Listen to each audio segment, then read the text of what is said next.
آپ تھوڑا سا ہمیں بتائیں گے اپنے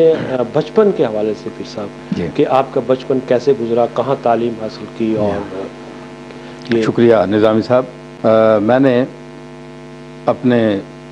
یعنی گھر پر ہی تعلیم حاصل کی ہے۔ میرے استاد مرحوم کا نام مولانا فتح محمد صاحب مرحوم ہے، اور وہ حضرت پیر میر علی شاہ صاحب کے مرید تھے، اور وہیں جو درس نظامی کی جو میں نے تکمیل کی ہے وہ استاد العلماء مولانا فیض احمد صاحب جو ہماری درگاہ کے مفتی تھے، اللہ تعالیٰ مغفرت فرمائے، دنیا سے تشریف لے جا چکے ہیں، ان سے میں نے درسیات کی تکمیل کی، فنون کی کتابیں پڑھیں، فارسی ادب میں نے مولانا فتح محمد صاحب سے پڑھا، عربی کی کتابیں صرف نحو منطق وغیرہ اس کی کتابیں بھی ان سے پڑھی، کچھ ان سے پڑھی، اور پھر قاری محبوب علی صاحب لکھنوی رحمۃ اللہ علیہ سے میں نے فن قرأت بھی پڑھا، قرأت بھی ان سے سیکھی۔ تو اس طرح میری فاضل فارسی کا میں نے 14 سال کی عمر میں امتحان دیا، اس وقت میری 14 سال عمر تھی۔ تو بس پھر علم و ادب کے حوالے سے، قرآن و سنت کے حوالے سے اللہ تعالیٰ نے جو مطالعے کا ذوق بخشا، تو رات دن کی محنت اور لگن نے بس۔ نظامی صاحب آپ چونکہ ماشاءاللہ نظامی بھی ہیں اور نظامی تقاضوں کو سمجھتے بھی ہیں، ہمارا ماحول خانقاہی ہے، تو بچپن سے جب میں نے آنکھ کھولی تو یہی بزرگان دین کا کلام سنا، قوالی میں ہماری درگاہ میں قوالی ہوتی ہے، آج بھی ہوتی ہے، تو میرے دادا حضرت غلام محی الدین المعروف حضرت بابو جی رحمۃ اللہ علیہ، انہوں نے میری تعلیم پر پوری توجہ دی، عربی اور فارسی کا بالخصوص مجھے علم دیا، دلوایا، اور خوب نگرانی فرمائی۔ تو اس ماحول یعنی بچپن سے ہی میں یعنی کلام اساتذہ، جامی، حافظ اور اساتذہ کا کلام سننے کو ملتا رہا، تو پھر اس سے جو اندر میری شاعری تھی، ایک جذبہ تھا اور فطری جو ایک شاعرانہ مزاج تھا، اس کو بڑی جلا ملی، تو پھر میں نے شعر بھی کہنے شروع کیے، تو ایک ماحول کا اثر بھی تھا، لیکن میں سکول گیا ہی نہیں۔ اچھا، میں سکول پڑھا ہی نہیں، نہ کالج پڑھا نہ سکول پڑھا، میں نے اپنے گھر پر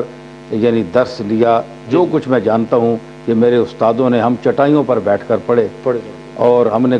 ہمارا کوئی خاص انتظام نہیں ہوتا تھا۔ میرے دادا رحمۃ اللہ علیہ فرمایا کرتے تھے کہ میں تمہیں موٹر بھی لے کر دے سکتا ہوں، سارا اہتمام کر سکتا ہوں، لیکن میرے استاد کیونکہ متوسط درجے کے آدمی تھے،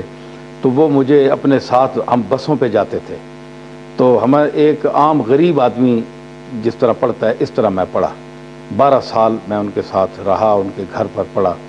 تو ایک عام زندگی جس طرح ہوتی ہے کل۔ اور میں محسوس کرتا ہوں کہ میرے دادا علیہ رحمت نے مجھے بچپن میں جس ماحول سے میں رکھا اور جو مجھے درس دیا، مثلا ہمارا استادوں کا یہ حکم ہوتا تھا کہ تم اپنے جوتے خود پالش کرو، صاحبزادگی کی، پیر ہونے کی بو آ جاتی ہے، انسان میں تکبر آ جاتا ہے، وہ کہتے تھے کہ یہ کبر اور بڑائی جو ہے اپنے آپ سے نکالو، تو اپنا کام کہہ سکتے ہیں خود کرو۔ تزکیہ نفس جو ہے اس حوالے سے ابتدا تو وہیں سے ہمیں کرائی گئی، اب بڑے ہو کر ہم وہ تزکیہ نفس کریں یا نہ کریں، ہمارے بزرگوں نے ہمیں یہی ابتدا سے یہی درس دیا۔ آپ کو اس وقت یہ محسوس ہوتا تھا کہ اس وقت تو جی بہت بچپن تھا، اس وقت کچھ چیزیں خلاف طبیعت بھی ہوتی تھی، یا اب مطلب ہے جی کہ لاکھوں لوگ ہاتھ چومنے والے ہیں، عزت کرنے والے ہیں، اب انسان وہ ہم استادوں کے گھر جاتے تھے تو استاد کھڑے ہوتے تھے، وہ کہتے تھے اپنے جوتے خود پالش کرو، اپنا کام خود اٹھ کے کرو، تمہارے ہاتھ ٹوٹتے ہیں تم خود کیوں نہیں کرتے؟ اپنے بیٹوں کو وہ منع کر دیتے تھے کہ یہ خود کرے گا، کیوں کہ اس کو پتہ چلے کہ میں عام آدمی ہوں، کوئی خاص آدمی نہیں ہوں۔ یہ میرے دادا صاحب کی تربیت تھی۔ تو اس لیے کہ جو عجب، نخوت، خود پسندی اور کبر جو آ جاتا ہے، کیونکہ 2-4 آدمی ملنے والے ہوں تو وہ بھی انسان جو ہے وہ بھی زمین پر پاؤں نہیں رکھتا، تو جس کو لاکھوں لوگ ملے، پھر ہاتھ بھی چومیں، پھر عزت کریں، اتنی تکریم کریں، تو بزرگوں کا مزاج ہمارا ایسا تھا کہ ہمارے صوفیاء نے جو تعلیم دی اور اسی انداز سے وہ ہماری تربیت کرنا چاہتے تھے، تو اس میں کہاں تک ہم کامیاب ہوئے، تو کوشش تو کی جاتی ہے۔ آپ بچپن میں یہ کیا فیل کرتے ہیں کہ یار یہ کیا مطلب بچپن میں تو مجھے غصہ آتا تھا جی، بچپن اور کیا آپ کو غصہ کبھی استاد پہ بھی آیا؟ نہیں، استاد پہ اس طرح تو نہیں، لیکن میں اچھا نہیں سمجھتا تھا اس بات کو اب میں غلط بات تو نہیں کر سکتا نا، سچ میں کہہ رہا ہوں کہ اچھا نہیں سمجھ، جب شعور بالغ ہوا، جب سمجھ آئی کہ واقعی یہ میرے لیے اچھی بات ہے،